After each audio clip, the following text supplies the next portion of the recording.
पणजी ते कुमठा वचपी कर्नाटक राज्य येरादारी बशीचो काणकोणच्या गुळे हांगा आयतारा अपघात जालो। ह्या बसीन रस्त्या कुशीक आशिल्ल्या सायनबोर्डाक धपको दिलो, जाका लागून बसीच्या जनेलाचे हारशे फुटून बसीतले प्रवासी जखमी जाल्यात।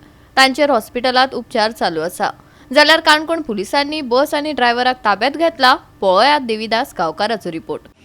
सध्या काणकोण सारख्या भागांनी बऱ्याचशा कडेन अरुंद रस्ते आसा, पूण ज्या जाग्याचेर रस्ते रुंदीकरण जालें किंवा हायवेचे एक्सपान्शन जालें त्या जाग्याचेर बरेचशे जण हाडमुठी गाडयो चलयतना आमकां दिश्टी पडटा। त्याच बरोबर हो विशय फक्त काणकोण पुरतो न्ही, तर काणकोणच्या भायरूय अशा तरेचे विशय गाजता।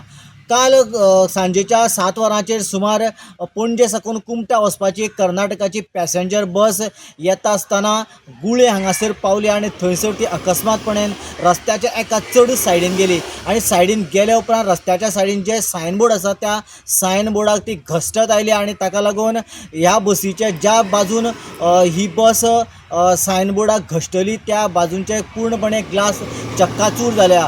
आनीक खास करून ह्या बसीक जे पॅसेंजर आशिल्ले तातूंतले 6 जण पॅसेंजर सामके जखमी जाल्यार जवळ जवळ 2 पॅसेंजर आसा ते सामके चड जखमी आसा आनी ताका लागून तांकां मडगांवाक हॉस्पिटलाक उपचारा खातीर पावयला। जाल्यार ह्या बसीच्या ड्रायव्हरान अशे तरेन गाडी चलोवपा फाटलें कारण पुलिसेक कळ्ळें ना। ताची चवकशी खातीर ताची बस आनी ड्रायव्हराक पुलिसांनी आतां काणकोणाक आपल्या ताब्यात घेतला। गोवा 365 खातीर देविदास गांवकार, समृता खणगांवकार आनी भक्ती पै बाळगी।